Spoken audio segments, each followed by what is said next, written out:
Thank you very much. Nath, can you have that photo back up again of Nath looking exactly like Chris Lilly? All right.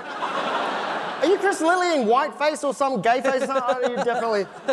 2 words. Eddie Maguire. All right? The system works. Thank you, cancel culture. Thanks to cancel culture, Eddie Maguire, who previously was known as Eddie Everywhere, is now Eddie Nowhere. He's done the wrong thing. He's been punished. He was sacked from the board of the Collingwood Football Club, and now all he's got left is his millions of dollars, his primetime TV show, and custody of Sam Newman. So, the affirmative team say cancel culture causes a restriction of debate. But it doesn't. Here we are at a debate, debating this very thing. We're not stopping the other team from defending perverts, racists, and pedophiles. That's what you're into. That's your God-given, criminally insane right. You, the audience, you can make up your own mind about who's right, whether it's us or these 3 people who are arguing for Bill Cosby, Harvey Weinstein, Woody Allen. I mean, if that's what you're into, it's your choice. Let's go, seriously, look at them. I mean, Anthony Morgan. I don't know if you know much about it. I did some research. Anthony Morgan lives off the grid. He's got no internet. He lives in rural Tasmania. Okay, he's up here saying it's wrong to cancel people. Mate, you've cancelled yourself, all right? Also, Anthony is a middle-aged white man, so his motivations are obvious. He's using this as an audition to get a job at Sky News. Nath Valvo. Hey, bro. The star of Kiss FM, Fox FM, and Triple M. He's against cancel culture because it's got the word culture in it. To be honest, I couldn't find anything dodgy about Jan. I looked a lot. Like I hacked a phone, I followed her. There's nothing. You're the most uncancelable person in entertainment, and that is really, you should be cancelled for that, honestly. Nothing to hold against you. Cancel culture is not even that scary. I mean, people can beat it. People beat it all the time. There are people that literally cannot be cancelled no matter how much outrage they cause. People like Eminem, Kerry-Ann Kennelly, Daryl Summers. If anything, we need more cancel culture, not less. Cancel culture has been around a long time. I don't know if you know the history of it, about when it arrived in Australia, but it came here when Harry Connick Jr. cancelled racism on Hey Hey It's Saturday. Before that, Australia had never heard of racism, and no one ever spoke up about it. So, we thank Harry Connick Jr. I did a bit more research. I found out, technically racism did exist before Harry Connick Jr. explained it to us.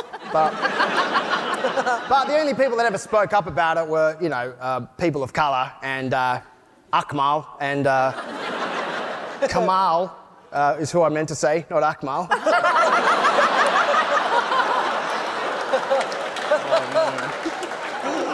Cancel me, I don't care.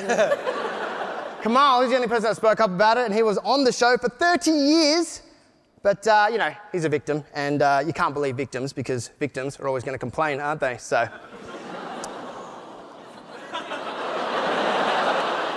If I'm going to get cancelled, please put that in context. That was irony, all right?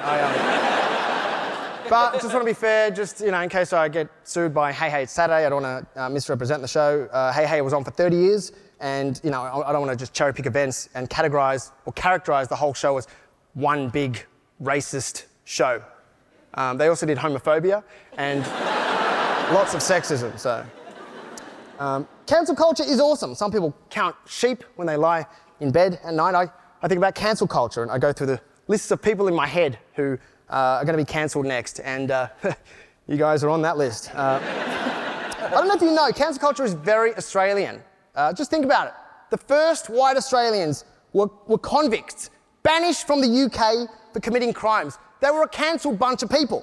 Then they came here, declared the land that Indigenous people had lived on and thrived on for 40,000 years. They declared the land terra nullius, meaning nobody's land. The first thing white people did here is cancel Indigenous people. Aussie, Aussie, Aussie! Apparently cancelling Sam Newman for being a fuckwit is worse.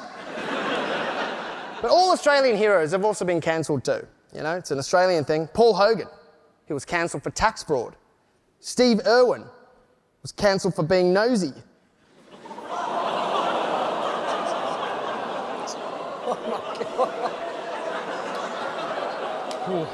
Nazeem Hussain, cancelled for disrespecting Steve Irwin. Cancel culture is a form of justice. Actions have consequences, unless, you're Trump or an Attorney General, but otherwise, there are consequences. But seriously, how good is cancel culture? I love it. I mean, you don't like someone, you can just find a way to get rid of them.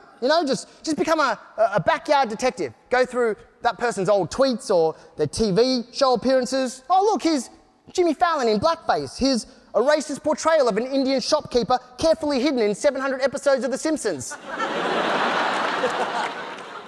Now, let's remember, people that get cancelled are mostly bad people. Don Burke, the irony of a man talking about pests in your garden, turns out he was the biggest pest of them all. Allegedly. Kevin Spacey. He tried to avoid getting cancelled by coming out as gay. That might have worked for Nath Valvo, but not for Kevin Spacey. Wow. I text you about this joke beforehand, and you were like, sure. Well, that clearly didn't work. So.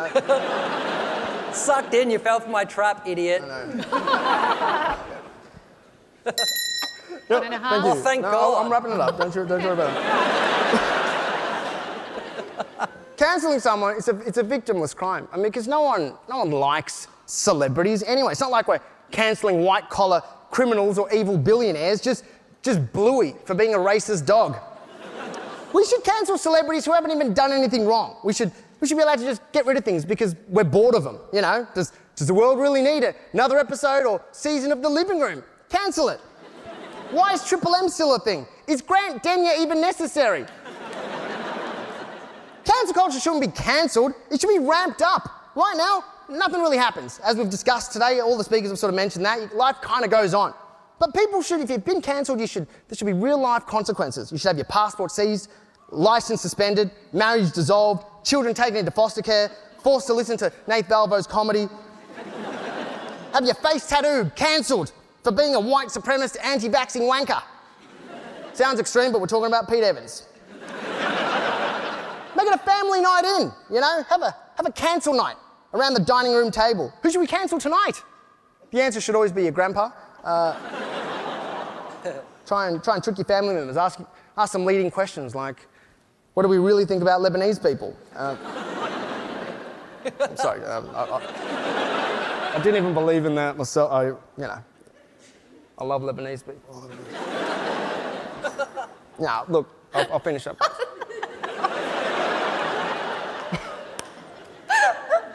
Naz, hurry up. I rehearsed for a good 3 minutes. I feel so much safer, though, walking around knowing that cancel culture exists. I only wish that it existed back in the 80s and 90s when my single Sri Lankan Muslim mum had to raise her 3 kids by herself. Back then, she would have to reach into a handbag for a deodorant can that she'd have to use instead of pepper spray if someone was horrible or racist to her on the street. Now what she does, she can just pull out her phone and just point it at the aggressor and say, "Call me curry muncher again, Jan Fran." You guys have been awesome. Thank you very much. Thank you.